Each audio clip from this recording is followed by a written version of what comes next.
Hindi. Now, tingnan rin po natin mga kapatid, yung situation ng mga youth ngayon. Okay? Ano ba ang situation ng mga youth ngayon? We are on the cyber age. Okay? Lahat po tayo, maaari tayo umarap sa computer for 8 to 10 hours. Mapapansin niyo po ngayon ganito. Pupunta tayo sa harap ng computer, titingnan natin kung sino yung may mga birthday at i-greet natin sila ng happy birthday. Okay? Ganito po ang nangyari sa akin. Pagharap ko dun sa computer, tinignan ko lahat ng mga may birthday, happy birthday. Dami, 4. Tapos, sumagot sila, thank you.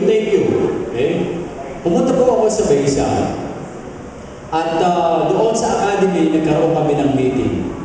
Isa, doon sa meeting ko, ay yung may birthday. Okay? Hindi ko siya nabati personally ng happy birthday. Pero nabati ko siya sa computer. Ano ang ibig ko sabihin, mga kapatid? No? Tayo ngayon, yung mundo natin ngayon, nabubuhay tayo sa computer. Pwede natin kausapin yung kaibigan natin sa computer, sa cellphone, pero pagdating sa personal na,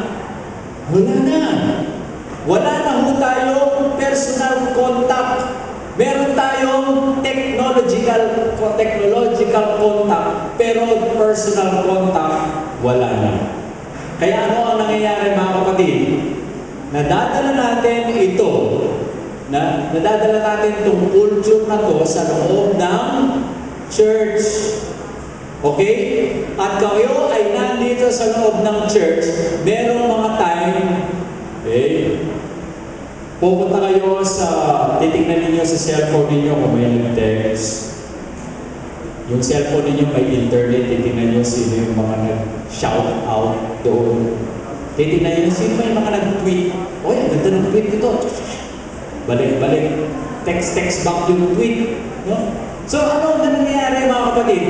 You are physically present and yet you are mentally absent sa loob ng church. Ayun po ang culture natin ngayon. Okay? Dadating ang panahon, baka hindi na kayo aalis sa bahay ninyo, doon na kayo sisimba. Sa YouTube. Hindi naman sa YouTube, sa Justin TV o kaya sa 3ABN. No? Tama po ba yun? Hindi na. Ang nangyayari tuloy, meron tayo, no? We want to be connected, yet we don't want our privacy. We don't want our privacy being, ano tawag dito? Papasok yung ating privacy. Bakit? Pag nandun ka sa loob ng kwarto mo, it is very private. And yet, it is very public. Ano ibig sabihin, mga kapatid? Private, mag-isa ka lang, pero you are connected to everybody. No? You are connected to everybody. Now, ano yung point natin, mga kapatid? Kapag yung culture na yan ay nasanay tayo dyan sa culture na yan, pagdating natin dito sa loob ng church, kahit gaano pa maganda ang programa ng church natin, it won't appeal to you anymore. Okay? Wala nang appeal sa inyo. Bakit? Nandito na eh. Yung ating sarili ay nandito, yung physical natin ay nandito, pero tayo ay nasa labas. Now, nagustuhan ko po yung sinabi doon nung dumalo kami sa Ayas. No? Hindi lang nila sinabi, please turn your ringtone down or off. Ang sabi nila, you are in the presence of God. Turn your cell phones off. Okay? Yun po ang sabi nila. Now, Bigyan natin ng example. Halimbawa, kayo ay inimbitahan kay Pinoy. Nakikipag-usap kayo kay Pinoy. Okay? Papayag kaya si Pinoy na biglang may nag-text sa inyo, sinabi nyo kayo, hindi na kayo nagsabi, excuse Pinoy. Tinignan nyo yung cellphone ninyo at binasa ninyo yung text at kayo ay sumagot. No? O kaya naman, habang kayo nakikipag-uusap kay Pinoy, nag-ring yung cellphone nyo, sinagot ninyo yung cellphone ninyo, kaharap si Pinoy, nakikipag-usap kayo doon sa cellphone ninyo. No, hindi nyo gagawin yun, mga kapatid. Kahit sa dean ninyo sa school o sa presidente ninyo sa school, hindi nyo gagawin yun. Bakit? Mahihiya kayo doon sa kausap ninyo, doon sa presidente na kausap ninyo. How much more you are in the church and you are in front of the Creator of this world. Okay? Ganun ba ang gagawin natin sa ating Panginoon? Merong mga times na, alam mo, nakakalungkot nga nung nagpunta ako sa isang mga church sa Bulacan. Nandito na nag-offertory. No? Tayo po ay kukunin na natin, kukolect na po natin yung ating offering. Hindi agad nakapunta yung pianist doon sa piano. At alam niyo po kung ano nangyari. Nung sinabi, kasi sabi pa lang nung offertory, nag-offertory, ang ating po mga diakono ay pagsisilbihan tayo, nag-green yung phone niya. At alam niyo kung anong tugtog? Cha-cha-cha, tarara, cha-cha-cha. Habang yung, hindi pa niya makuha yung kanyang cellphone, at habang nagkukulik na yung mga ang tugtog ay cha-cha-cha, tarara, cha-cha-cha. Nakakalungkot mga kapatid. Solemn na solemn yung pagsamba na distract ng cellphone. At tayo rin, naiinis rin tayo, di ba? No? Yung mga cellphone ng iba, ang lakas-lakas ng mga ringtone nila, parang sinasabi na, yeah! May nag-text sa akin, sa inyo wala. Parang gano'n lang sinasabi, dito sa church. No? Naiinis tayo. Pero ano ang nangyayari, mga kapatid? Yung pagsamba natin ay nadidistract. Now, balik tayo doon sa question ni Pastor. Actually, sinabi ko lang yun dahil hindi ko alam yung sagot ng ano na nga yung tanong? ICM, no? Yung ICM po, mga kapatid, ito pa ay in the, sa umpisa pa lang natin, tawag dito, infant stage pa lang. Siguro pag nakita na natin, ay, yan natin kung ano ang dapat mangyari. Pero, ang focus po, mga kapatid, ang focus is when we make programs, 2 questions. Ano yun? Will this nurture us and will this be an instrument for evangelism? Okay? Yun po. Meron ulit?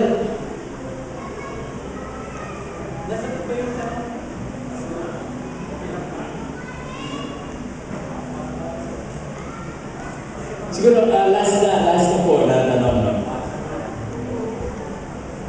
Siguro po, Pastor, yung training parang mahaba na rin sa atin bilang mga Adventist. Maliban na lang doon sa mga bagong hikaya. No? Mahaba na, lalo rin kasi edad ko. Ngayon, yung slogan nila doon sa aming channel ko, yun yung ako mismo. Diba? Diba yung channel ko yata yan.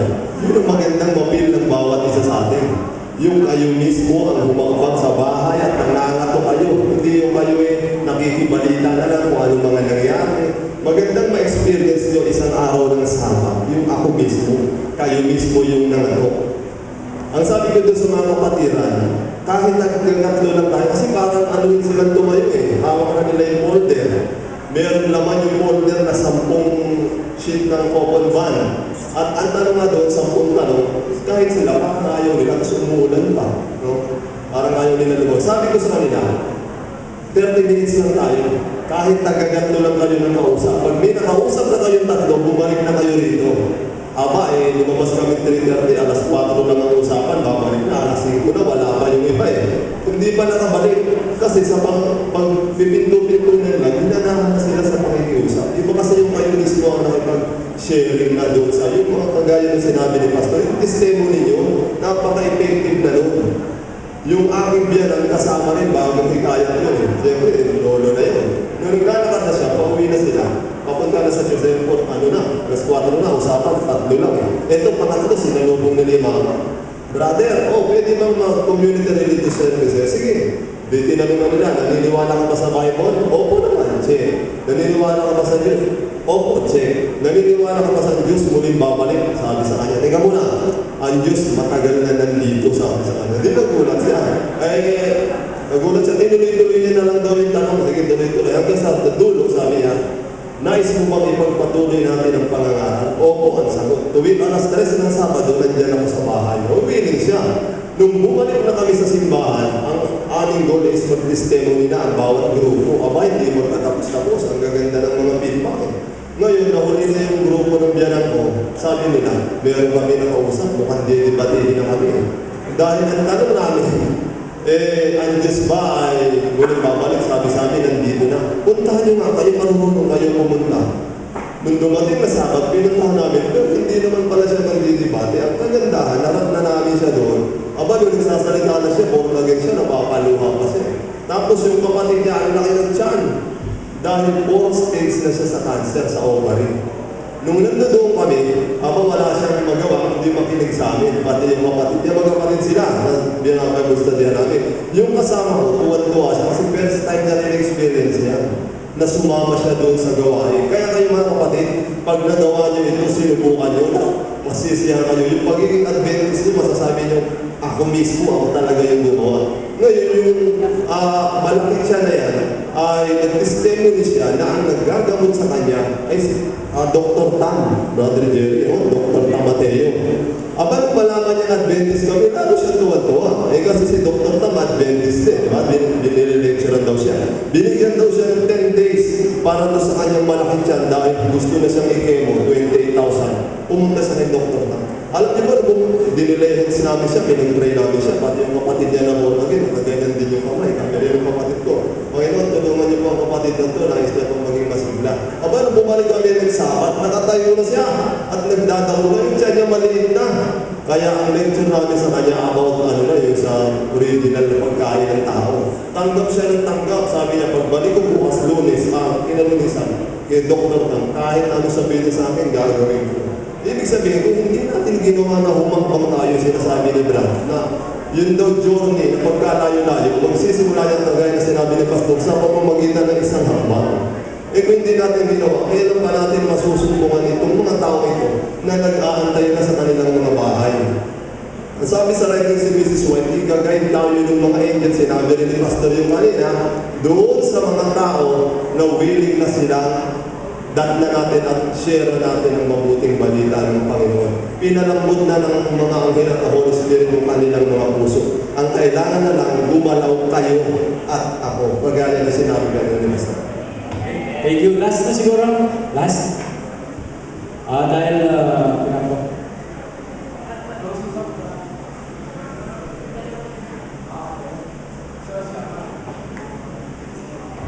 tanong lang po, Pastor, kasi gusto po namin malaman mga kabataan. Kasi parang kung pag pinapakinggan po yung mga sinasabi po ninyo, parang napakadali. Di po ba? Parang napakadali na dapat mag-aral ng Biblia, tapos kailangan yung ating AWay program ay Bible-based na makakatulong sa ating mga ka-nurture. Napakadali po sabihin nun eh. Ano po? Pero ang tanong po, paano po namin gagawin yung Pastor? Kasi, halimbawa, napag-aralan na po namin yung Biblia. Nasagot na po namin yung dalawang tanong. Ang tanong po, paano po namin ina-apply yun doon sa church na anan namin. Kaya nga po sa theology, di ba po, ang ating pong kursong kinukuha ay Bachelor of Arts. Di ba? Kasi matapos po natin malaman yung theory, matapos po natin malaman yung principles, ang tanong, paano natin ipapakayag doon na may art. Po, parang nang hindi dry yung ating gagawin discussion, hindi naman po nakafocus na tayo sa Bible, pero ang nangyari naman parang dry. So mas parang gusto po natin makita doon yung balance ng happiness at the same time at ng holiness. Nakabase po tayo sa Bible at the same time nanunurture din naman po yung joy na dapat yung Sabbath ay isang celebration. Di po ba? So ang gusto po namin malaman, paano po namin i-apply yung mga bagay-bagay po yung sinasabi sa amin ngayon. So, practical, no? Practical ang gusto niyang malaman. Now, experience ko po, mga kapatid, nung ako po ay high school, talagang nahihiya at natatakot ako na mag-share. Ako po ay bago pumunta ng AUP, mag-theology, ako po ay nag-aral sa TIP.